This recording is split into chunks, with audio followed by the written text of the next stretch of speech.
Yung Pajero na yun, putang ina, itim ng usok. Pagdating doon, magtutulak tayo paakyat. Napakatirik niya.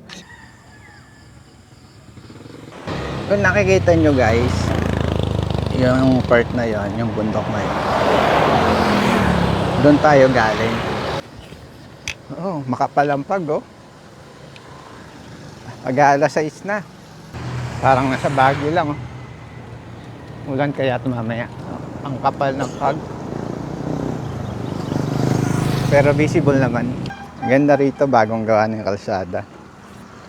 Dati kasi wasak-wasak to. Lubak-lubak. Kung ganito lang yung klima, okay lang yan. Maganda yung mamaya. Huwag lang uulan. Mukhang malakas kasi pag umulan eh. Hanging habagat yan.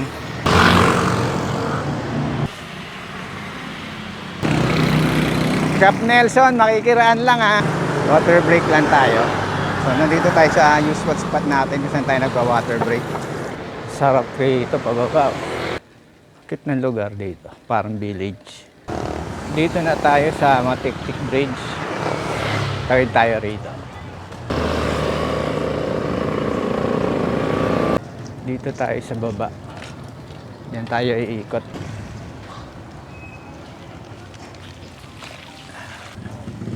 Ito na yung ilalim ng tulay. Rough road dito.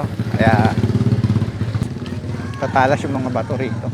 Simentado na rito. Pero konti lang. Maganda yung buhos nila rito. Puro marmol. Galing to sa minahan. Pag nagmimina ng maras. Maganda yung ganitong klaseng panambak. Hindi siya maputik. So nandito na tayo sa Riverside. Noong nakaraang video natin, nandun tayo sa kabila, sa may Lawasan. Ito naman sa Barangay Pinagtulay. Papunta tayo ng DRT, pero magti-trail tayo.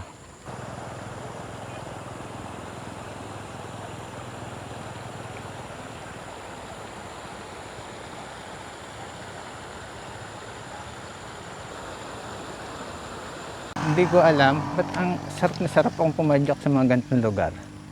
Napaka-presko kasi. Parang sa Mount Banahaw, ang sarap pumadyak doon sa gilid ng bundok. Hindi ka nanghihina eh. Medyo paangat rin to, pero konti lang naman. Hindi naman ganun kataas. May iksi lang yung akyatin. Mga 5 minutes paakyat, may aso pa. Parang hahabulin pa ako. Pababa naman to. Dahan-dahan tayo. Medyo rough road. Kaya kung ayaw nyo sa mga kalsada, gusto nyo sa mga trail-trail na lugar, pwede rito, maganda to sa Bulacan. Yung kalsada rito parang yero. Akit baba, akit baba. Kikita nyo yan. May mga farm dito ng manok pansabong.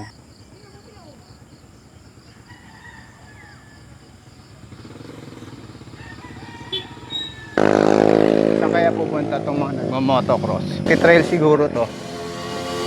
Doon rin ang ikot. Yan o. Ito yung Pinagtulayan Elementary School.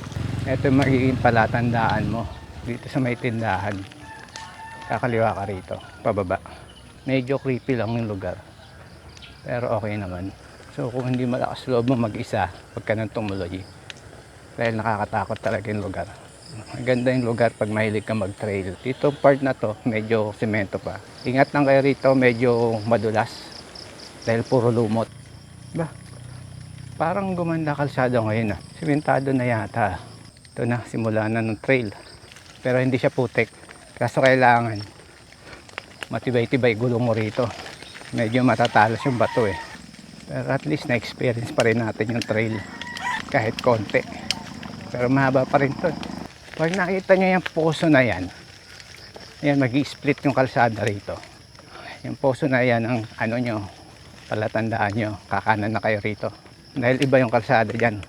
Hindi ko alam kung saan papunta yan. Ito yung lugar na pupuntahan mo. Kailangan medyo malakas loob mo. Pero marami ka naman makakasalubong.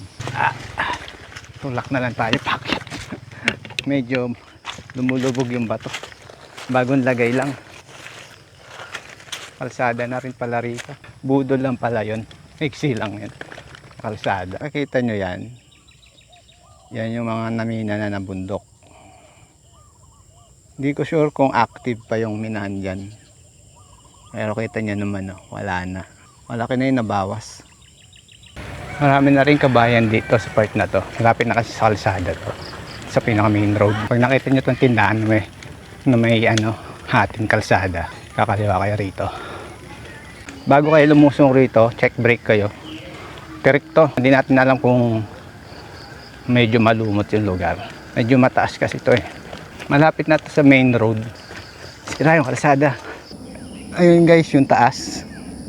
Nasa gilid tayo ng bundok. Alas kaparehas natin yung mga bundok dun. Medyo mapababa pa yan. Huminto lang ako. Kung naririnig niyo yung video okay.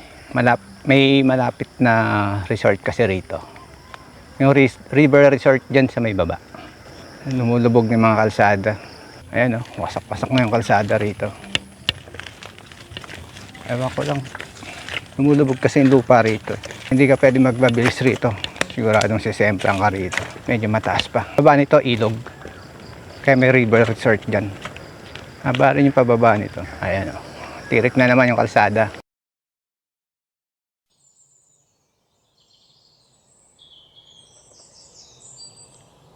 Ito na yung ilog. Tingin tayo.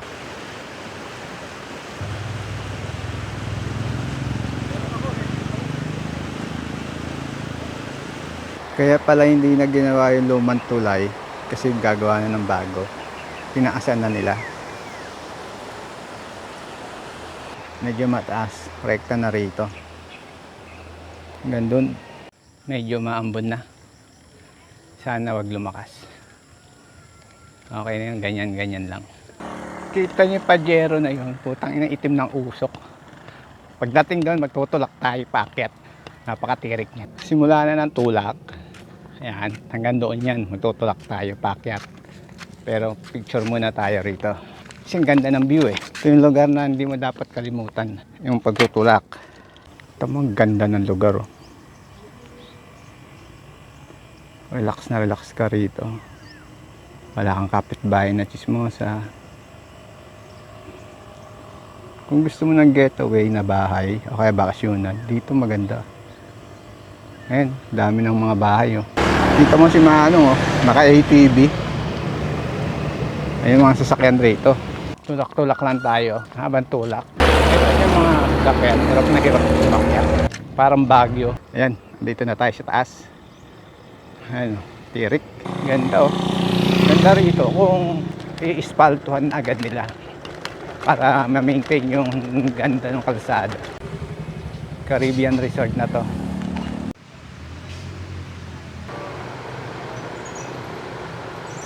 Pauwi na tayo guys. Bali, lagpas na tayo ng arc ng DRT.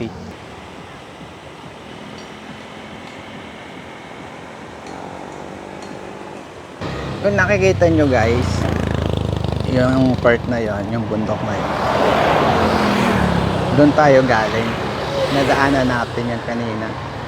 Malayo rin pala yung naikot natin.